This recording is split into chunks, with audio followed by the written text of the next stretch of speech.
Welcome to the Mobile Home Park Mastery Podcast, where you will learn how to identify, evaluate, negotiate, perform due diligence on, finance, turn around, and operate mobile home parks. And now, here is your host, the fifth largest mobile home park owner in the United States, Frank Rolfe. It's so easy to get depressed right now. There's literally nothing good going on in the world. You have the war in Ukraine, and here at home in America, you have the worst economic fundamentals in the past 40 years. So what do you do with all that information? It's so easy to get unbelievably gloomy. But there are some things you have to remember, because the only world that really matters when the world is falling down is your world. So here are some thoughts on that. I'm 61 years old, and I've been through most of the nation's greatest calamities.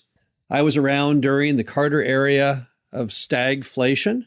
I was there during the 1980s, 1987-88 to be more specific, Texas savings and loan crash. I was there during .com.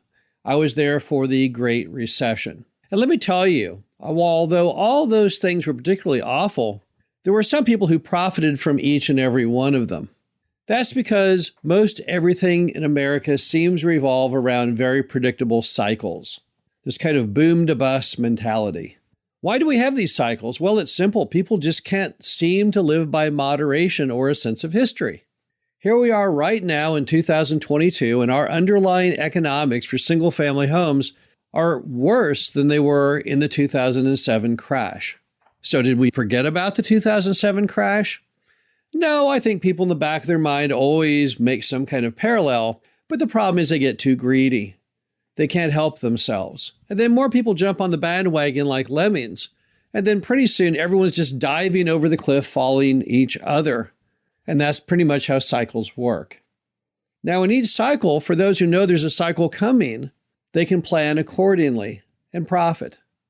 There was a popular book back in the 1970s. It was the biography of the family Krupp in Germany. And Krupp made its initial fortune during the Black Plague. What they did was they figured they may already have the plague. Everyone was dying around them. So they took what little assets they had and what little money they had, and they went to the people who were abandoning the villages on the run, thought they would die if they stayed in the village from the plague, and they would buy their land or houses from them for next to nothing. They'd say, oh, well, you're going to lose your home and your land from the plague, and I know you're roaming to try and find a happier place to live, so how about you trade me the title to everything you own for $5 or for a sack of potatoes? And lo and behold, through the Black Plague, the Krupp family created its fortune. If you read the biography of J. Paul Getty, same story. Conrad Hilton, same story. Always the story of people buying into the down cycle.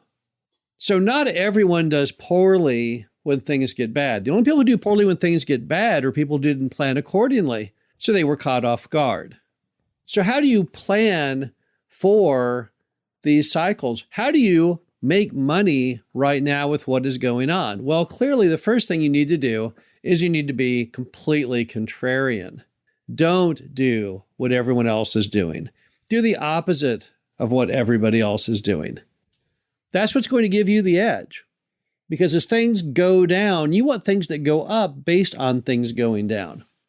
So if we're going to conjecture that America is going down the drain right now, which it certainly is, as America goes down the drain, what gets better? Well, think about that for a moment. What can you think of where the demand goes up as the economy goes down? I can give you a few ideas. Dollar stores, payday lenders, even a lot of vices. People find that when things are terrible, people consume more liquor, more cigarettes, because it gives them a few moments of consolation. And then there's one industry that I like a lot, mobile home parks.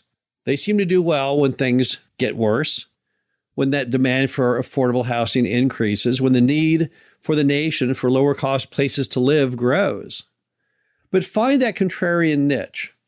That's the first thing you need to do to really navigate successfully these cycles, is always be ready and watching for the change in the cycle and then invest accordingly.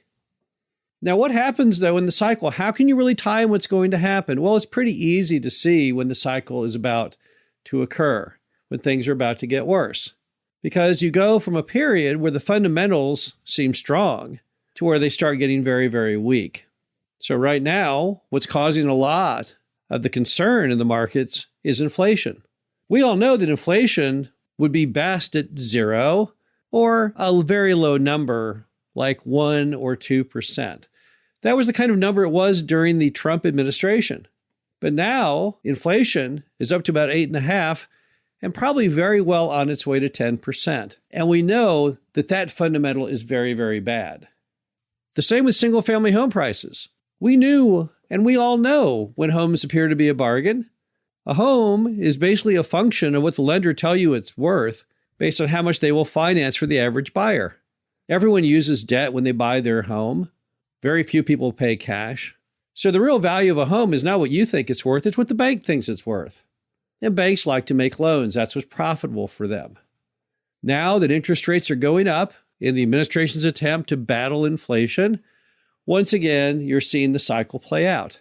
Mortgage rates have nearly doubled, and based on credit, as much as tripled for borrowers, making their payments extremely hard to make and putting a lot of pressure on single-family home prices to, in fact, go down. Now, what happens when all these things occur? What happens when we have stagflation and the eradication of a lot of values of a lot of different assets? What happens when the stock market plunges out of the sky, as it's been doing here recently? Who are the winners and who are the losers? Well, the people that hold the assets that decline in value clearly are the ones who get hurt, and those that have assets that go up in value, those are the winners. So what assets do well during stagflation? Well, when I went to Stanford and got my economics degree, I recall very well because I was a victim of stagflation back in the 70s. So I was always curious, what could you have been doing to do well during that period? And the answer was if you owned real estate or gold and silver. In my Stanford textbook, those were identified as the only two things you could own that would do well during stagflation. And here we are right back in the same movie again. Now, the problem I have with gold and silver, although I do own some of it, is simply the fact that it doesn't produce any income. I am much happier with investments that produce income.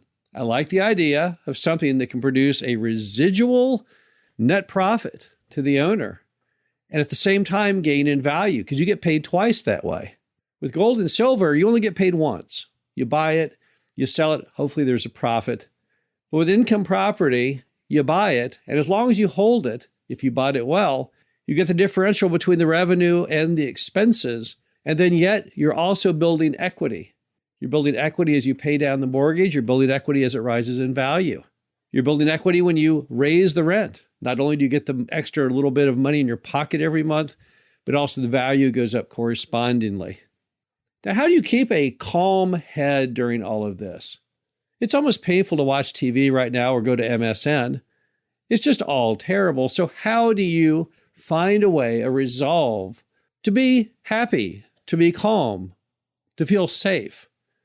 Well, I would conjecture probably one of the great attributes of people who feel calm in times of crisis are those who are well diversified. In my small town in Missouri, it seems that everyone has at least 2 jobs, a day job and a night job. And then some have 3 jobs, a day job, a night job, and a hobby job. And what do the jobs mean anyway? Well, it means just a stream of income. Our mayor in my town owned, our prior mayor, a window manufacturing company, a restaurant, and a daycare center. That gives him 3 different sources of income. And when times get bad, even if one of those goes down, he still feels okay because the other 2 help to pay the bills. So when it comes to developing additional income streams, again, real estate and income properties are just that. They represent income. Income is key to you feeling safe and financially solvent. Mobile home parks produce good income. That's like having a second job. So really going back to what I initially said, your day job would be your day job, what you do right now for your career. But then your night job might be a mobile home park or a portfolio of mobile home parks. That helps to offset the risk and the challenges you have with the day job. Now, when you have 2 sources of income, obviously, you've got a lot better chance of not having a complete shutoff of your cash flow.